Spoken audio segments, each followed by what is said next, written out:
संविधान भाग 5 संघ में देखेंगे अध्याय 2 जो संसद के बारे में उपबंध करता है। साधारण है। अनुच्छेद 89 से लेकर 88 तक देखिए। अनुच्छेद 79 संसद का गठन, अनुच्छेद 80 राज्यसभा की संरचना, 81 लोकसभा की संरचना, 82 प्रत्येक जनगणना के पश्चात पुनः समायोजन, 83 संसद के सदनों की अवधि, 84 संसद की सदस्यता के लिए अर्हता, 85 संसद के सत्र सत्रावसान और विघटन, 86 सदनों में अभिभाषण का और उनको संदेश भेजने का राष्ट्रपति का अधिकार, 87 राष्ट्रपति का विशेष अभिभाषण और 88 सदनों के बारे में मंत्रियों और महान्यायवादी के अधिकार। संसद के अधिकारी 89 राज्यसभा का सभापति और उपसभापति, 90 उपसभापति का पद रिक्त होना, पद त्याग और पद से हटाया जाना, 91 सभापति के पद के कर्तव्यों का पालन करने या सभापति के रूप में कार्य करने की उपसभापति या अन्य व्यक्ति की शक्ति, 92 जब सभापति या उपसभापति को पद से हटाने का कोई संकल्प विचाराधीन है तब उसका पीठासीन न होना, 93 लोकसभा का अध्यक्ष और उपाध्यक्ष, 94 अध्यक्ष और उपाध्यक्ष का पद रिक्त होना, पद त्याग और पद से हटाया जाना, 95 अध्यक्ष के पद के कर्तव्यों का पालन करने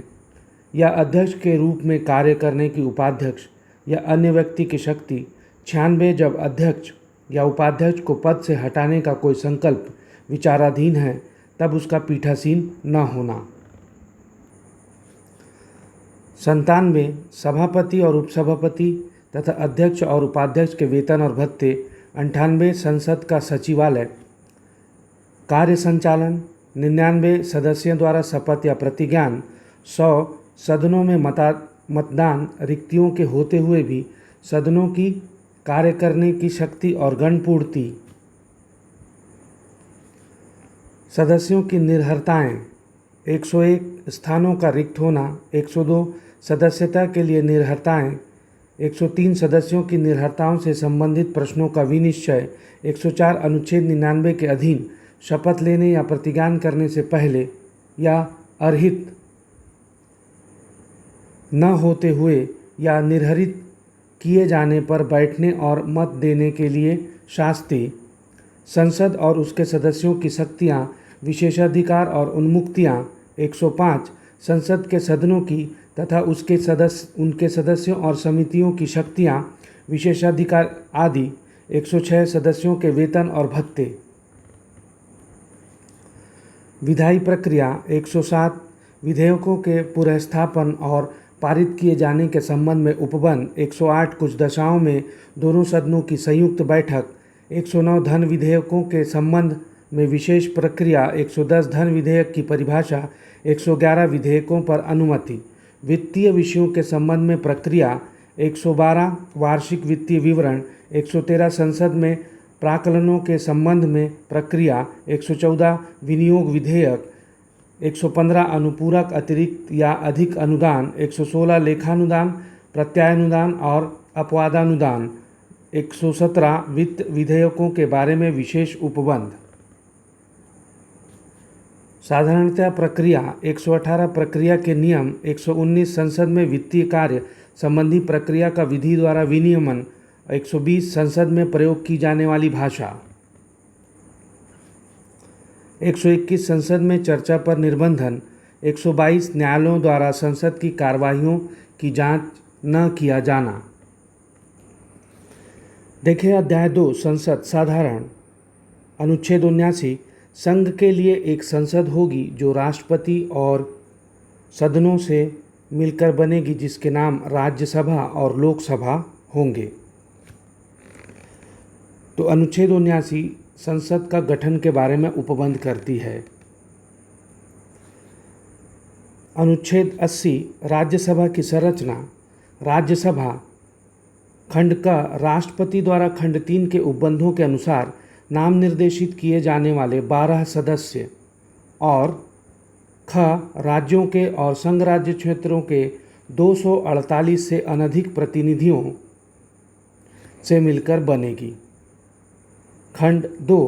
राज्यसभा में राज्यों के और संघ राज्य क्षेत्रों के प्रतिनिधियों द्वारा भरे जाने वाले स्थानों का आवंटन चौथी अनुसूची में इस निमित्त अंतर्विष्ट उपबंधों के अनुसार होगा।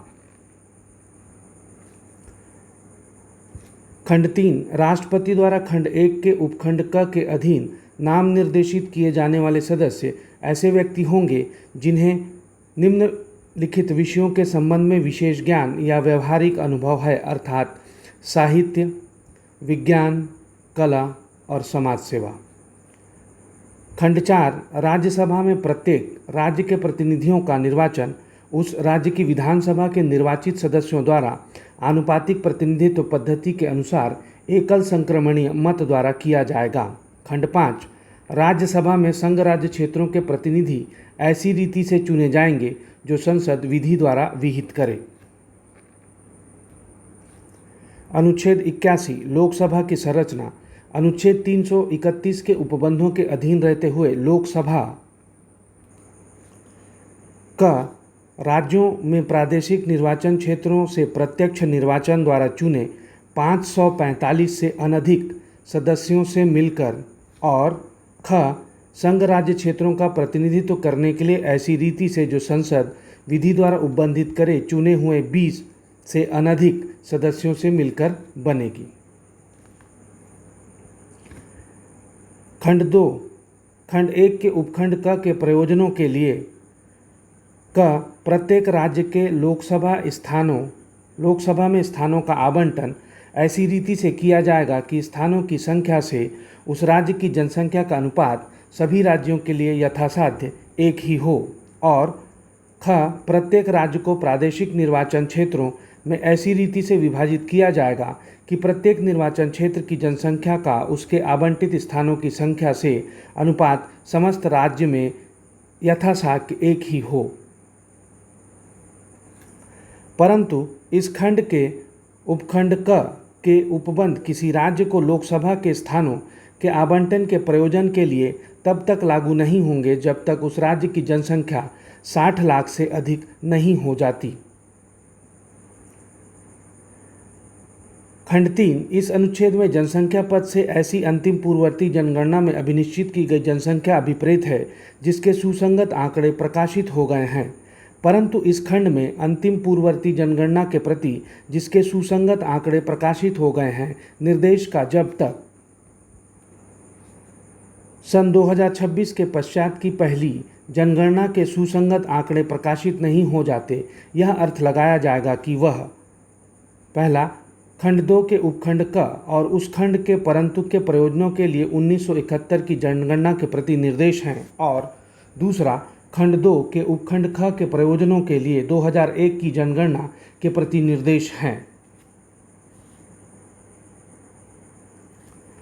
अनुच्छेद 82 प्रत्येक जनगणना के पश्चात पुनः समायोजन। प्रत्येक जनगणना की समाप्ति पर राज्यों को लोकसभा में स्थानों के आवंटन और प्रत्येक राज्य के प्रादेशिक निर्वाचन क्षेत्रों में विभाजन के ऐसे प्राधिकारी द्वारा और ऐसी रीति से पुनः समायोजन किया जाएगा जो संसद विधि द्वारा अवधारित करे। परंतु ऐसे पुनः समायोजन से लोकसभा में प्रतिनिधित्व पर तब तक कोई प्रभाव नहीं पड़ेगा जब तक उस समय विद्यमान लोकसभा का विघटन नहीं हो जाता है, परंतु यह और कि ऐसे पुनः समायोजन उस तारीख से प्रभावी होगा जो राष्ट्रपति आदेश द्वारा विनिर्दिष्ट करे, और ऐसे पुनः समायोजन के प्रभावी होने पर लोकसभा के लिए कोई निर्वाचन उस प्रादेशिक निर्वाचन क्षेत्रों के आधार पर हो सकेगा जो ऐसे पुनः समायोजन के पहले विद्यमान हैं। परंतु यह और भी कि जब तक सन 2026 के पश्चात की गई पहली जनगणना के सुसंगत आंकड़े प्रकाशित नहीं हो जाते तब तक इस अनुच्छेद के अधीन पहला राज्यों को लोकसभा में 1971 की जनगणना के आधार पर पुनः समायोजित स्थानों के आवंटन का, और दूसरा प्रत्येक राज्य के प्रादेशिक निर्वाचन क्षेत्रों में विभाजन का जो 2001 की जनगणना के आधार पर पुनः समायोजित किए जाएं, पुनः समायोजन आवश्यक नहीं होगा। अनुच्छेद 83 संसद के सदनों की अवधि। खंड 1 राज्यसभा का विघटन नहीं होगा किंतु उसके सदस्यों में से यथासंभव निकटतम 1/3 सदस्य संसद द्वारा विधि द्वारा निमित्त इस किए गए उपबंधों के अनुसार प्रत्येक द्वितीय वर्ष की समाप्ति पर यथाशक्य शीघ्र निवृत्त हो जाएंगे। खंड 2 लोकसभा यदि पहले ही विघटित नहीं कर दी जाती है तो अपने प्रथम अधिवेशन के लिए नियत तारीख से 5 वर्ष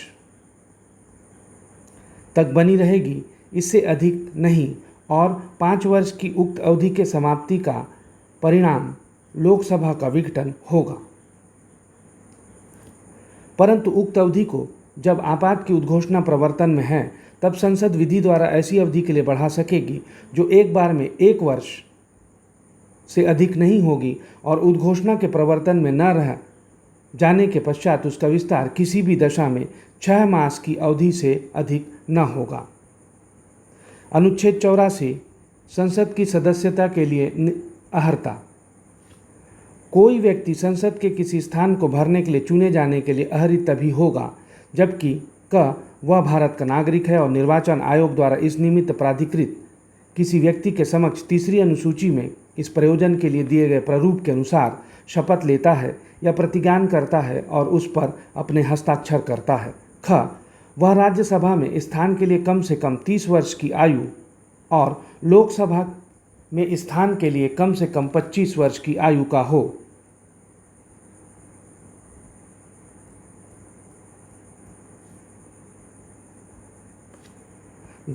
उसके पास ऐसी अन्य अर्हताएं हों जो संसद द्वारा बनाई गई किसी विधि द्वारा उसके अधीन इस निमित्त विहित की जाएं। अनुच्छेद 85 संसद के सत्र सत्रावसान और विघटन। खंड 1 राष्ट्रपति समय समय पर संसद के प्रत्येक सदन को ऐसे समय और स्थान पर जो वह ठीक समझे अधिवेशन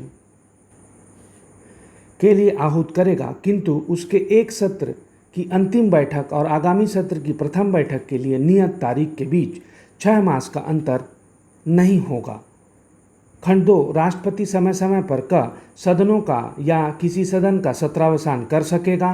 लोकसभा का विघटन कर सकेगा। अनुच्छेद 86 सदनों में अभिभाषण का और उनको संदेश भेजने का राष्ट्रपति का अधिकार। खंड 1 राष्ट्रपति संसद के किसी एक सदन में या एक साथ संवेद दोनों सदन में अभिभाषण कर सकेगा और इस प्रयोजन के लिए सदस्यों की उपस्थिति की अपेक्षा कर सकेगा। खंड 2 राष्ट्रपति संसद में उस समय लंबित किसी विधेयक के संबंध में संदेश या कोई अन्य संदेश संसद के किसी सदन को भेज सकेगा और जिस सदन का कोई संदेश इस प्रकार भेजा गया है वह सदन उस संदेश द्वारा विचार करने के लिए अपेक्षित विषय पर सुविधानुसार शीघ्रता से विचार करेगा। अनुच्छेद 87 राष्ट्रपति का विशेष अभिभाषण। खंड का राष्ट्रपति लोकसभा के लिए प्रत्येक साधारण निर्वाचन के पश्चात प्रथम सत्र के आरंभ में और प्रत्येक वर्ष के प्रथम सत्र के आरंभ में एक साथ संवेद संसद के दोनों सदनों में अभिभाषण करेगा और संसद को उसके आह्वान के कारण बताएगा। खंड 2 प्रत्येक सदन की प्रक्रिया का विनियमन करने वाले नियमों द्वारा ऐसे अभिभाषण में निर्दिष्ट विषयों की चर्चा के लिए समय नियत करने के लिए उपबंध किया जाएगा।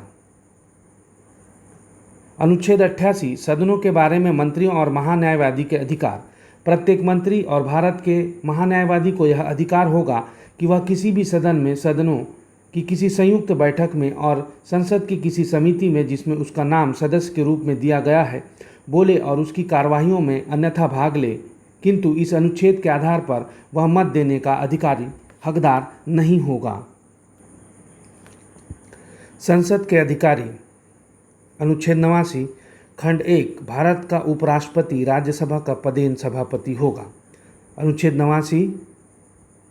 राज्यसभा का सभापति और उपसभापति के बारे में उपबंध करता है। खंड 2 राज्यसभा यथाशक्य शीघ्र अपने किसी सदस्य को अपना उपसभापति चुनेगी और जब जब उपसभापति का पद रिक्त होता है तब राज्यसभा किसी अन्य सदस्य को अपना उपसभापति चुनेगी। अनुच्छेद 90 उपसभापति का पद रिक्त होना, पद त्याग और पद से हटाया जाना।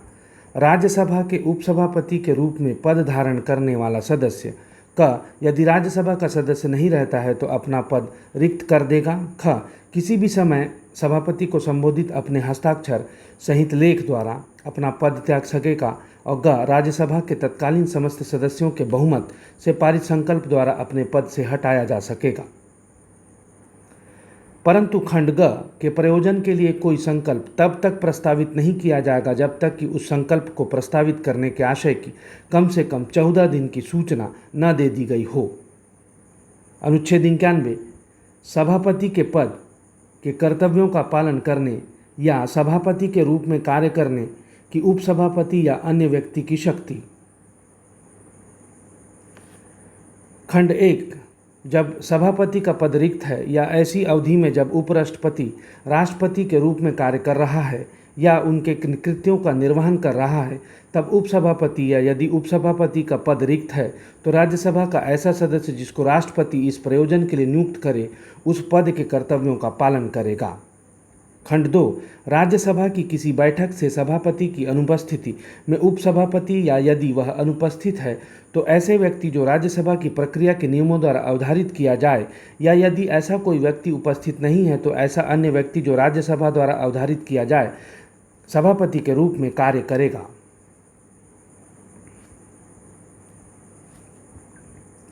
अनुच्छेद 92 जब सभापति या उपसभापति को पद से हटाने का कोई संकल्प विचाराधीन है तब उसका पीठासीन न होना। अनुच्छेद 92 खंड 1 राज्यसभा की किसी बैठक में जब उपराष्ट्रपति को उसके पद से हटाने का कोई संकल्प विचाराधीन है तब सभापति या उपसभापति को उसके पद से हटाने का कोई संकल्प विचाराधीन है तब उपसभापति उपस्थित रहने पर भी पीठासीन नहीं होगा। और अनुच्छेद 91 के खंड 2 के उपबंध ऐसी प्रत्येक बैठक के संबंध में वैसे ही लागू होंगे जैसे वे उस बैठक के संबंध में लागू होते जिससे यथास्थिति सभापति या उपसभापति अनुपस्थित हैं। खंड 2 जब उपराष्ट्रपति को उसके पद से हटाने का कोई संकल्प राज्यसभा में विचाराधीन है तब सभापति को राज्यसभा में बोलने और उसकी कार्रवाइयों में अन्यथा भाग लेने का अधिकार होगा, किंतु वह अनुच्छेद 100 में किसी बात के होते हुए भी ऐसे संकल्प पर या ऐसी कार्रवाइयों के दौरान किसी अन्य विषय पर मत देने का बिल्कुल हकदार नहीं होगा। अनुच्छेद 93 लोकसभा का अध्यक्ष और उपाध्यक्ष। लोकसभा यथाशक्य शीघ्र अपने 2 सदस्यों को अपना अध्यक्ष और उपाध्यक्ष चुनेगी और जब जब अध्यक्ष या उपाध्यक्ष का पद रिक्त होता है तब तक लोकसभा किसी अन्य सदस्य को यथास्थिति अध्यक्ष या उपाध्यक्ष चुनेगी। अनुच्छेद 94 अध्यक्ष और उपाध्यक्ष का पद रिक्त होना और पद त्याग या और पद से हटाया जाना। लोकसभा के अध्यक्ष या उपाध्यक्ष के रूप में पद धारण करने वाले सदस्य का यदि लोकसभा का सदस्य नहीं रहता है तो अपना पद रिक्त कर देगा। ख किसी भी समय यदि वह सदस्य अध्यक्ष है तो उपाध्यक्ष को संबोधित और यदि वह सदस्य उपाध्यक्ष है तो अध्यक्ष को संबोधित अपने हस्ताक्षर सहित लेख द्वारा पद त्याग कर सकेगा। और ग लोकसभा के तत्कालीन समस्त सदस्यों के बहुमत से पारित संकल्प द्वारा अपने पद से हटाया जा सकेगा। परंतु खंड ग के प्रयोजन के लिए कोई संकल्प तब तक प्रस्तावित नहीं किया जाएगा जब तक कि उस संकल्प को प्रस्तावित करने के आशय की कम से कम 14 दिन की सूचना न दे दी गई हो।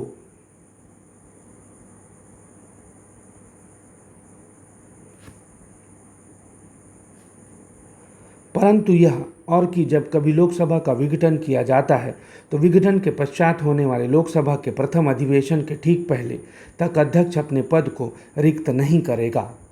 अनुच्छेद 95 अध्यक्ष के पद के कर्तव्य का पालन करने या अध्यक्ष के रूप में कार्य करने की उपाध्यक्ष या अन्य व्यक्ति की शक्ति। खंड 1 जब अध्यक्ष का पद रिक्त है तब उपाध्यक्ष या यदि उपाध्यक्ष का पद भी रिक्त है तो लोकसभा का ऐसा सदस्य जिसको राष्ट्रपति इस प्रयोजन के लिए नियुक्त करे उस पद के कर्तव्यों का पालन करेगा। खंड 2 लोकसभा की किसी बैठक से अध्यक्ष की अनुपस्थिति में उपाध्यक्ष या यदि वह अनुपस्थित है तो ऐसा व्यक्ति जो लोकसभा की प्रक्रिया के नियमों द्वारा अवधारित किया जाए या यदि ऐसा कोई व्यक्ति उपस्थित नहीं है तो ऐसे अन्य व्यक्ति जो लोकसभा द्वारा अवधारित किया जाए अध्यक्ष के रूप में कार्य करेगा। अनुच्छेद 96 जब अध्यक्ष या उपाध्यक्ष को पद से हटाने का कोई संकल्प विचाराधीन है तब उसका पीठासीन न होना। खंड 1 लोकसभा की किसी बैठक में जब अध्यक्ष को उसके पद के हटाने का संकल्प विचाराधीन है तब अध्यक्ष या जब उपाध्यक्ष को उसके पद से हटाने का कोई संकल्प विचाराधीन है, तब उपाध्यक्ष उपस्थित रहने पर भी पीठासीन नहीं होगा और अनुच्छेद 95 के खंड 2 के उपबंध ऐसे प्रत्येक बैठक के संबंध में वैसे ही लागू होंगे जैसे वे उस बैठक के संबंध में लागू होते जिससे यथास्थिति अध्यक्ष या उपाध्यक्ष अनुपस्थित हैं। खंड 2, जब अध्यक्ष को उसके पद से हटाने का कोई संकल्प लोकसभा में विचाराधीन है, तब उसको लोकसभा में बोलने और उसकी कार्यवाही में अन्यथा भाग लेने का अधिकार होगा और वह अनुच्छेद 100 में किसी बात के होते हुए भी ऐसे संकल्प पर या ऐसी कार्यवाहियों के दौरान किसी अन्य विषय पर प्रथमतः ही मत देने का हकदार होगा, किंतु मत बराबर होने की दशा में मत देने का हकदार नहीं होगा।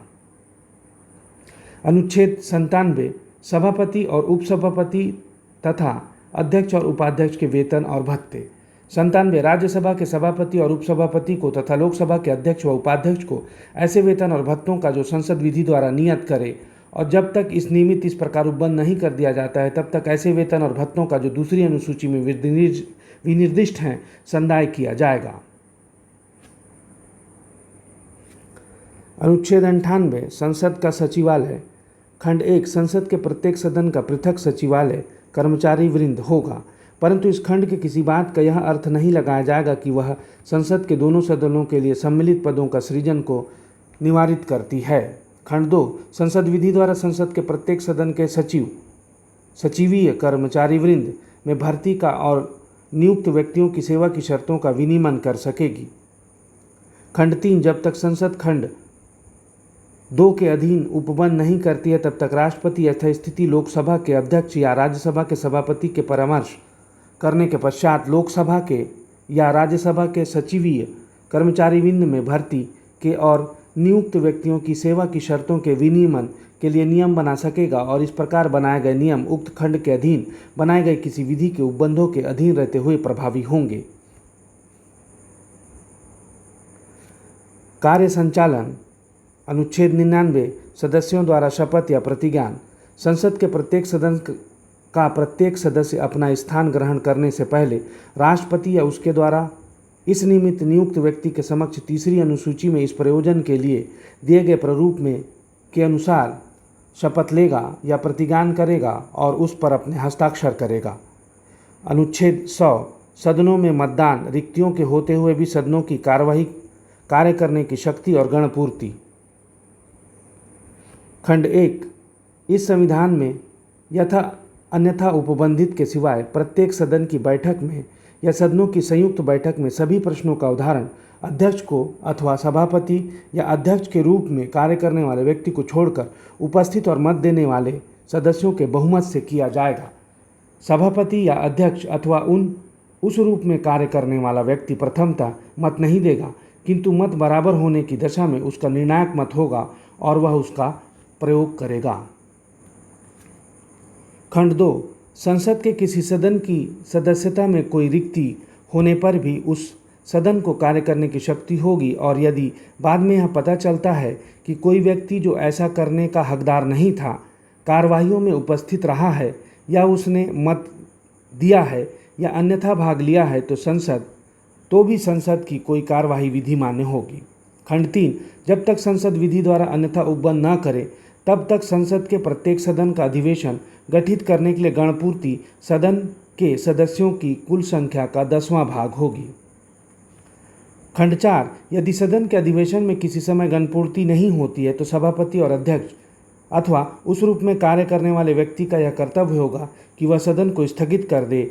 या अधिवेशन को तब तक के लिए निलंबित कर दे जब तक कि गणपूर्ति नहीं हो जाती है। अब देखते हैं सदस्यों की निर्हरताएं। तो 101 अनुच्छेद 101 देखिए कि स्थानों का रिक्त होना। खंड 1, कोई व्यक्ति संसद के दोनों सदनों का सदस्य नहीं होगा और जो व्यक्ति दोनों सदनों का सदस्य चुन लिया जाता है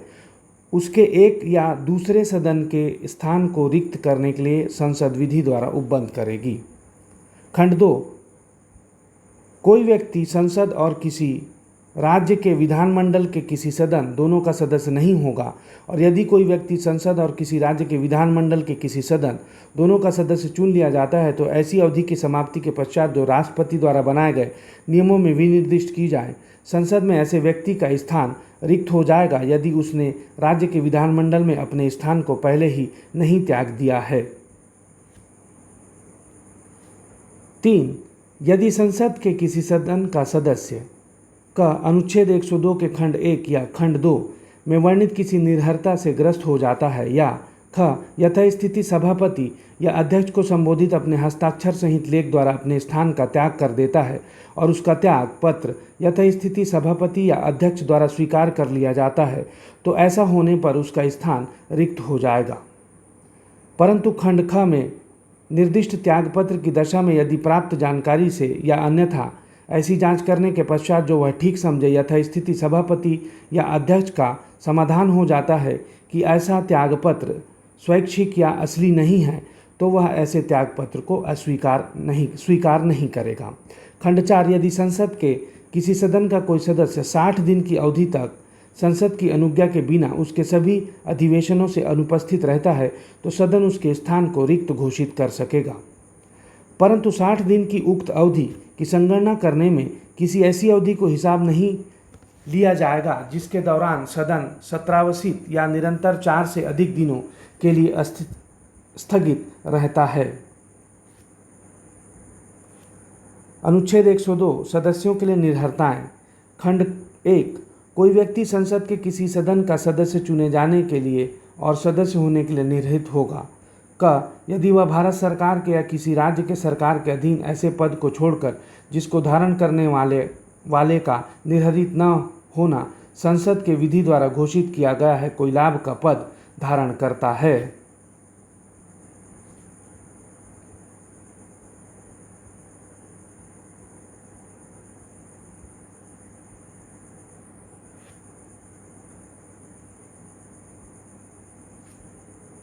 के रूप में बैठता है या मत देता है, तो वह प्रत्येक दिन के लिए जब तक वह इस प्रकार बैठता है या मत देता है 500 रुपये की शास्ति का भागी होगा, जो संघ को देय ऋण के रूप में वसूल की जाएगी। संसद और उसके सदस्यों की शक्तियां, विशेषाधिकार और उन्मुक्तियां। अनुच्छेद 105 संसद के सदनों की तथा उनके सदस्यों और समितियों की शक्तियां, विशेषाधिकार इत्यादि। तो अनुच्छेद 105 खंड 1 की संविधान के उपबंधों और संसद की प्रक्रिया का विनियमन करने वाले नियमों और स्थायी आदेशों के अधीन रहते हुए संसद में वाक स्वातंत्र्य होगा। खंड 2 संसद में या उसके किसी समिति में संसद के किसी सदस्य द्वारा कही गई किसी बात या दिए गए किसी मत के संबंध में उसके विरुद्ध किसी न्यायालय में कोई कार्यवाही नहीं की जाएगी, और किसी व्यक्ति के विरुद्ध संसद के किसी सदन के प्राधिकार द्वारा उसके अधीन किसी प्रतिवेदन पर पत्र, मतों या कार्यवाहियों के प्रकाशन के संबंध में इस प्रकार की कोई कार्यवाही नहीं की जाएगी। खंड 3 अन्य बातों में संसद के प्रत्येक सदन की और प्रत्येक सदन के सदस्यों और समितियों की शक्तियां, विशेषाधिकार और उन्मुक्तियां ऐसी होंगी जो संसद समय समय पर विधि द्वारा परिनिश्चित करे, और जब तक वे इस प्रकार परिनिश्चित नहीं की जाती हैं तब तक वही होंगी जो संविधान 44वां संशोधन अधिनियम 1978 की धारा 15 के प्रवृत्त होने के ठीक पहले उस सदन की और उसके सदस्यों और समितियों की थी। खंड 4 जिन व्यक्तियों को इस संविधान के आधार पर संसद के किसी सदन या उसकी समिति में बोलने का और उसकी कार्यवाहियों में अन्यथा भाग लेने का अधिकार है, उनके संबंध में खंड 1 और खंड 2 और खंड 3 के उपबंध उसी प्रकार लागू होंगे जिस प्रकार वे संसद के सदस्यों के संबंध में लागू होते हैं। अनुच्छेद 106 सदस्यों के वेतन और भत्ते। संसद के प्रत्येक सदन के सदस्य ऐसे वेतन और भत्ते जिन्हें संसद समय समय पर विधि द्वारा अवधारित करे, और जब तक इस संबंध में इस प्रकार उपबंध नहीं किया जाता है तब तक ऐसे भत्ते ऐसी दरों से और ऐसी शर्तों पर जो भारत डोमिनियन की संविधान सभा के सदस्यों को इस संविधान के प्रारंभ के ठीक पहले लागू थी प्राप्त करने के हकदार होंगे। विधायी प्रक्रिया। अनुच्छेद 107 विधेयकों के पुनः स्थापन और पारित किए जाने के संबंध में उपबंध। तो खंड 1 धन विधेयकों और अन्य वित्त विधेयकों के संबंध में अनुच्छेद 109 और अनुच्छेद 117 के उपबंधों के अधीन रहते हुए कोई विधेयक संसद के किसी भी सदन में आरंभ हो सकेगा। खंड 2 अनुच्छेद 108 और 109 के उपबंधों के अधीन रहते हुए कोई विधेयक संसद के सदनों द्वारा तब तक पारित नहीं किया गया नहीं समझा जाएगा जब तक संशोधन के बिना या केवल ऐसे संशोधनों सहित जिन पर दोनों सदन सहमत हो गए हैं उस पर दोनों सदन सहमत नहीं हो जाते हैं। खंड 3 संसद में लंबित विधेयक सदनों के सत्रावसान के कारण व्यवगत नहीं होंगे। 4 राज्यसभा में लंबित विधेयक जिसको लोकसभा ने पारित नहीं किया है लोकसभा के विघटन पर व्यवगत नहीं होंगे। खंड 5 कोई विधेयक जो लोकसभा में लंबित है या जो लोकसभा द्वारा पारित कर दिया गया है और राज्यसभा में लंबित है अनुच्छेद 108 के उपबंधों के अधीन रहते हुए लोकसभा के विघटन पर व्यवगत हो जाएगा। अनुच्छेद 108 कुछ दशाओं में दोनों सदनों की संयुक्त बैठक, तो ये मार्क करके रखिएगा, ये क्वेश्चन में पूछते हैं। खंड 1 यदि किसी विधेयक के एक सदन द्वारा पारित किए जाने और दूसरे सदन को पारित किए जाने के पश्चात क दूसरे सदन द्वारा विधेयक अस्वीकार कर दिया गया है या ख विधेयक में किए जाने वाले संशोधनों के बारे में दोनों सदन अंतिम रूप से असहमत हो गए हैं या ग दूसरे सदन को विधेयक प्राप्त होने की तारीख से उसके द्वारा विधेयक पारित किए बिना 6 मास से अधिक बीत गए हैं, तो उस दशा के सिवाय जिसमें लोकसभा का विघटन होने के कारण विधेयक व्यवगत हो जाता है राष्ट्रपति विधेयक पर विचार विमर्श करने और मत देने के प्रयोजनों के लिए सदनों को संयुक्त बैठक में अधिवेशित होने के लिए आहूत करने के अपने आशय की सूचना यदि वे बैठक में हैं तो संदेश द्वारा, यदि वे बैठक में नहीं हैं तो लोक अधिसूचना द्वारा देगा। परंतु इस खंड की कोई बात धन विधेयक को लागू नहीं होगी, ये मार्क करके रखिएगा। खंड 2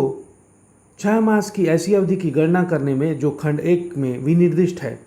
किसी ऐसी अवधि के हिसाब में नहीं लिया जाएगा जिसमें उक्त खंड के उपखंड ग में निर्दिष्ट सदन सत्रावसित या निरंतर 4 से अधिक दिनों के लिए स्थगित कर दिया गया है। खंड 3 यदि राष्ट्रपति ने खंड 1 के अधीन सदनों को संयुक्त बैठक में अधिवेशित होने के लिए आहूत करने के अपने आशय की सूचना दे दी है तो कोई भी सदन विधेयक पर आगे कार्यवाही नहीं करेगा, किंतु राष्ट्रपति अपनी अधिसूचना की तारीख के पश्चात किसी समय सदनों को अधिसूचना में विनिर्दिष्ट प्रयोजन के लिए संयुक्त बैठक में अधिवेशित होने के लिए आहूत कर सकेगा। यदि वह ऐसा करते हैं तो सदन तदनुसार अधिवेशित होंगे। खंड 4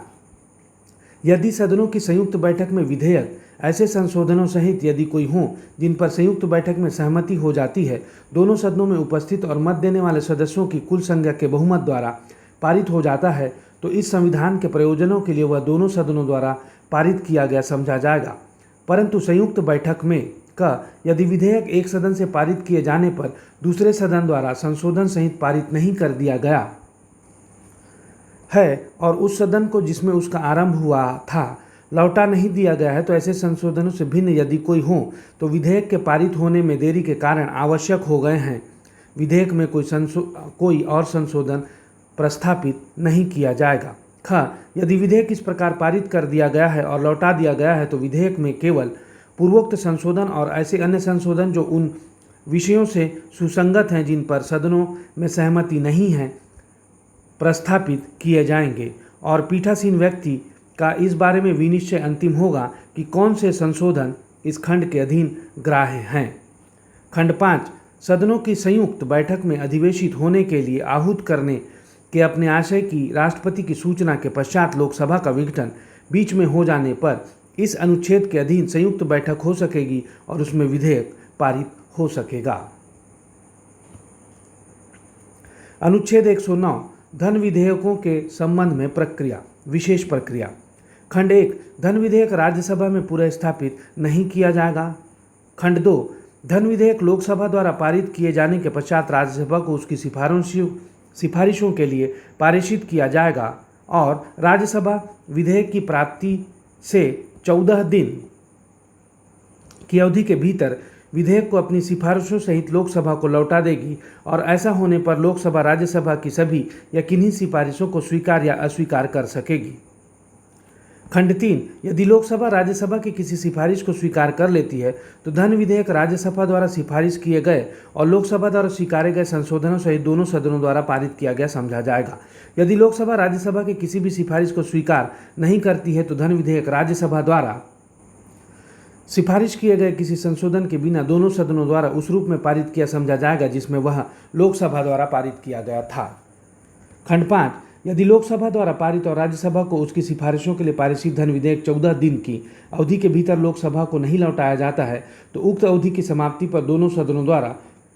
उस रूप में पारित किया गया समझा जाएगा जिसमें वह लोकसभा द्वारा पारित किया गया था।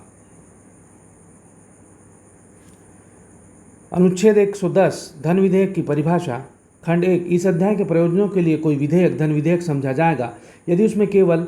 निम्नलिखित सभी या किन्हीं विषयों से संबंधित उपबंध हैं, अर्थात किसी कर का अधिरोपण, उत्सादन, परिहार, परिवर्तन या विनियमन। ख, भारत सरकार द्वारा धन उधार देने का या कोई प्रत्याभूति देने का विनियमन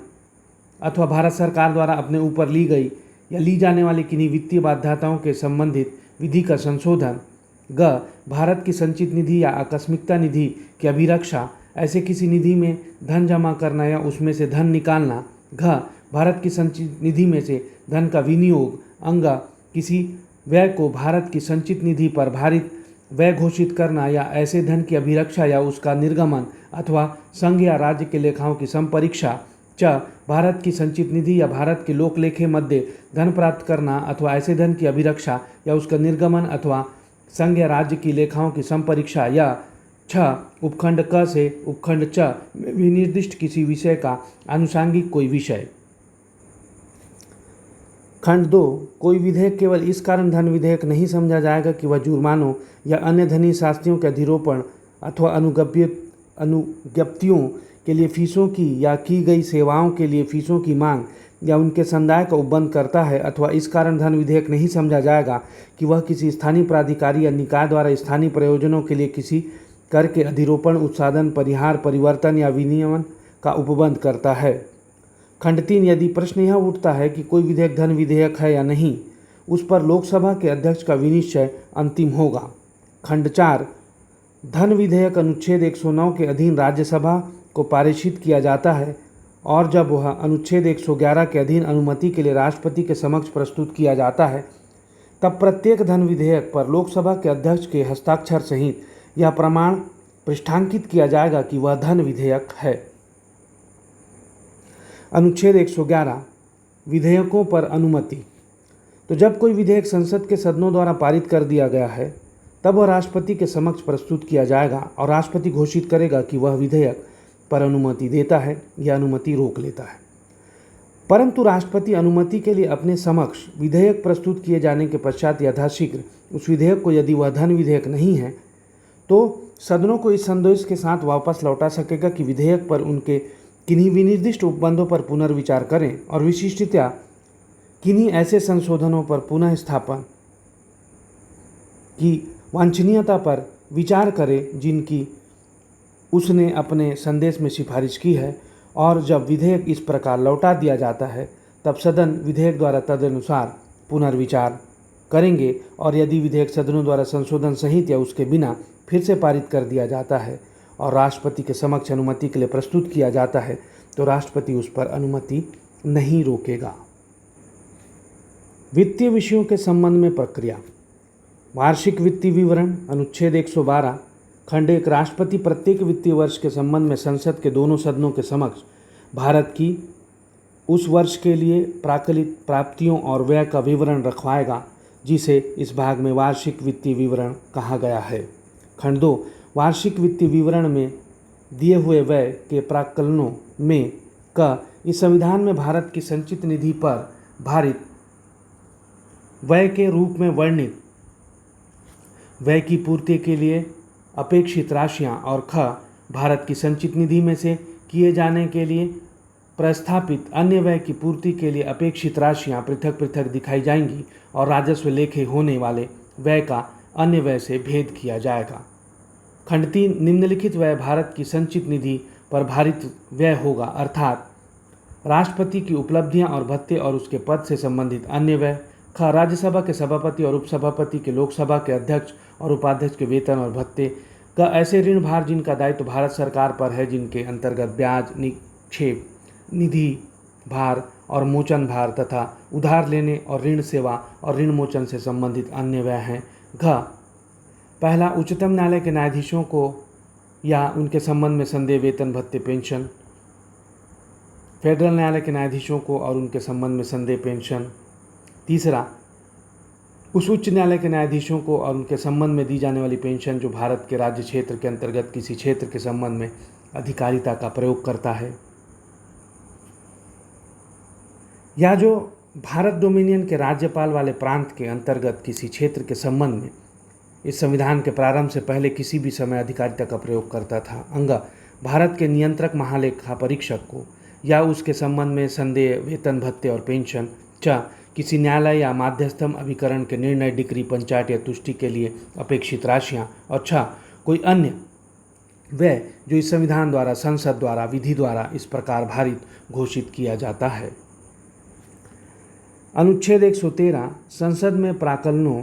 के संबंध में प्रक्रिया। खंड 1 प्राकलनों में से जितने प्राकलन भारत की संचित निधि पर भारित व्यय से संबंधित हैं वे संसद में मतदान के लिए नहीं रखे जाएंगे, किंतु इस खंड में किसी बात का यह अर्थ नहीं लगाया जाएगा कि वह संसद के किसी सदन में उन प्राकलनों में से किसी प्राकलन पर चर्चा को निवारित करती हैं। खंड 2 उक्त प्राकलनों में से जितने प्राकलन अन्य व्यय से संबंधित हैं वे लोकसभा के समक्ष अनुमोदनों की मांगों के रूप में रखे जाएंगे और लोकसभा को शक्ति होगी कि वह किसी मांग की अनुमति दे या अनुमति देने से इनकार कर दे अथवा किसी मांग को उसमें विनिर्दिष्ट रकम को कम करके अनुमति दे। खंड 3 किसी अनुदान की मांग राष्ट्रपति की सिफारिश पर ही की जाएगी, अन्यथा नहीं। अनुच्छेद 114 विनियोग विधेयक। खंड 1 लोकसभा द्वारा अनुच्छेद 113 के अधीन अनुदान किए जाने के पश्चात यथाशीघ्र भारत की संचित निधि से क लोकसभा द्वारा इस प्रकार किए गए अनुदानों की और ख भारत की संचित निधि पर भारित किंतु संसद के समक्ष पहले रखे गए विवरण में दर्शित रकम से किसी भी दशा में अनधिक व्यय की पूर्ति के लिए अपेक्षित सभी धनराशियों के विनियोग का उपबंध करने के लिए विधेयक पुनः स्थापित किया जाएगा। खंड 2 इस प्रकार दिए गए किसी अनुदान की रकम में परिवर्तन करने या अनुदान के लक्ष्य को बदलने या भारत की संचित निधि पर भारित व्यय की रकम में परिवर्तन करने का प्रभाव रखने वाला कोई संशोधन ऐसे किसी विधेयक में संसद के किसी सदन में प्रस्थापित नहीं किया जाएगा और पीठासीन व्यक्ति का इस बारे में विनिश्चय अंतिम होगा कि कोई संशोधन इस खंड के अधीन अग्राह्य है या नहीं। खंड 3 अनुच्छेद 115 और अनुच्छेद 116 के उपबंधों के अधीन रहते हुए भारत की संचित निधि में से इस अनुच्छेद के उपबंधों के अनुसार पारित विधि द्वारा किए गए विनियोग के अधीन ही कोई धन निकाला जाएगा, अन्यथा नहीं। अनुच्छेद 115 अनुपूरक, अतिरिक्त या अधिक अनुदान। खंड 1 यदि क अनुच्छेद 114 के उपबंधों के अनुसार बनाई गई किसी विधि द्वारा किसी विशिष्ट सेवा पर चालू वित्तीय वर्ष के लिए व्यय किए जाने के लिए प्राधिकृत कोई रकम उस वर्ष के प्रयोजनों के लिए अपर्याप्त पाई जाती है या उस वर्ष के वार्षिक वित्तीय विवरण में अनुध्यात न की गई किसी नई सेवा पर अनुपूरक या अतिरिक्त व्यय की चालू वित्तीय वर्ष के दौरान आवश्यकता पैदा हो गई है, या ख किसी वित्तीय वर्ष के दौरान किसी सेवा पर उस वर्ष और उस सेवा के लिए अनुदान की गई है रकम से अधिक कोई धन व्यय हो गया है, तो राष्ट्रपति यथास्थिति संसद के दोनों सदनों के समक्ष उस व्यय की प्राकलित रकम को दर्शित करने वाला दूसरा विवरण रखवाएगा या लोकसभा में ऐसे आधिक्य के लिए मांग प्रस्तुत करवाएगा। खंड 2 ऐसे किसी विवरण या व्यय या मांग के संबंध में तथा भारत की संचित निधि में से ऐसे व्यय या ऐसी मांग से संबंधित अनुदान की पूर्ति के लिए धन का विनियोग प्राधिकृत करने के लिए बनाई जाने वाली किसी विधि के संबंध में भी अनुच्छेद 112, अनुच्छेद 113 और अनुच्छेद 114 के उपबंध वैसे ही प्रभावी होंगे जैसे वार्षिक वित्तीय विवरण और उसमें वर्णित व्यय या किसी अनुदान की किसी मांग के संबंध में और भारत की संचित निधि में ऐसे व्यय या अनुदान की पूर्ति के लिए धन का विनियोग प्राधिकृत करने के लिए बनाई जाने वाली विधि के संबंध में प्रभावी हैं। अनुच्छेद 116 लेखानुदान, प्रत्ययानुदान और अपवादानुदान। खंड 1 इस अध्याय के पूर्वगामी उपबंधों में किसी बात के होते हुए भी लोकसभा को किसी वित्तीय वर्ष के भाग के लिए प्राकलित व्यय के संबंध में कोई अनुदान, उस अनुदान के लिए मतदान करने के लिए अनुच्छेद 113 में विहित प्रक्रिया के पूरा होने तक उस व्यय के संबंध में अनुच्छेद 114 के उपबंधों के अनुसार विधि पारित होने तक अग्रिम देने की। जब किसी सेवा की महत्ता या उसके अनिश्चित रूप के कारण मांग ऐसे ब्यौरे के साथ वर्णित नहीं की जा सकती तो वार्षिक वित्तीय विवरण में सामान्यतः दिया जाता है। तब भारत के संपत्ति स्रोतों पर अप्रत्याशित मांग की पूर्ति के लिए अनुदान करने की और किसी वित्तीय वर्ष की चालू सेवा का जो अनुदान में भाग नहीं है ऐसा कोई अपवादानुदान करने की शक्ति होगी और जिन प्रयोजनों के लिए उक्त अनुदान के लिए किए गए हैं उनके लिए भारत की संचित निधि में से धन निकालना विधि द्वारा प्राधिकृत करने की संसद को शक्ति होगी। खंड 2 खंड 1 के अधीन किए जाने वाले किसी अनुदान और उस खंड के अधीन बनाई जाने वाली किसी विधि के संबंध में अनुच्छेद 113 और अनुच्छेद 114 के उपबंध वैसे ही प्रभावी होंगे जैसे वे वार्षिक वित्तीय विवरण में वर्णित किसी व्यय के बारे में कोई अनुदान करने के संबंध में और भारत की संचित निधि में से ऐसे व्यय की पूर्ति के लिए धन का विनियोग प्राधिकृत करने के लिए बनाई जाने वाली विधि के संबंध में प्रभावी होंगे। अनुच्छेद 117 वित्त विधेयकों के बारे में विशेष उपबंध। खंड 1 अनुच्छेद 110 के खंड 1 के उपखंड के उपखंड च में विनिर्दिष्ट किसी विषय के लिए उपबंध करने वाला विधेयक या संशोधन राष्ट्रपति की सिफारिश से ही पुनर्स्थापित या प्रस्तावित किया जाएगा, अन्यथा नहीं। और ऐसे उपबंध करने वाला विधेयक राज्यसभा में पुनर्स्थापित नहीं किया जाएगा। परंतु किसी कर के घटाने उत्साधन के लिए उपबंध करने वाले किसी संशोधन के प्रस्ताव के लिए इस खंड के अधीन सिफारिश की अपेक्षा नहीं होगी। खंड 2 कोई विधेयक संशोधन उक्त विषयों में से किसी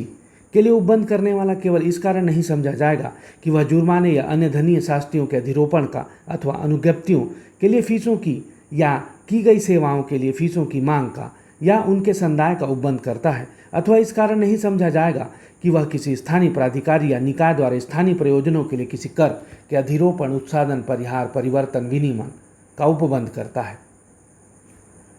खंड 3 जिस विधेयक को अधिनियमित और प्रवर्तित किए जाने पर भारत की संचित निधि में से व्यय करना पड़ेगा, वह विधेयक संसद के किसी सदन द्वारा तब तक पारित नहीं किया जाएगा जब तक ऐसे विधेयक पर विचार करने के लिए उस सदन से राष्ट्रपति ने सिफारिश नहीं की है।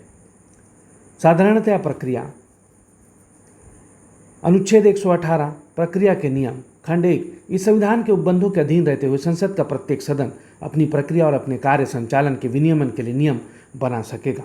खंड 2 जब तक खंड 1 के अधीन नियम नहीं बनाए जाते तब तक इस संविधान के प्रारंभ से ठीक पहले भारत डोमिनियन के विधानमंडल के संबंध में जो प्रक्रिया के नियम और स्थायी आदेश प्रवृत्त थे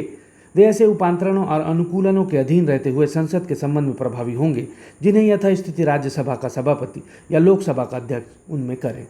खंड 3 राष्ट्रपति राज्यसभा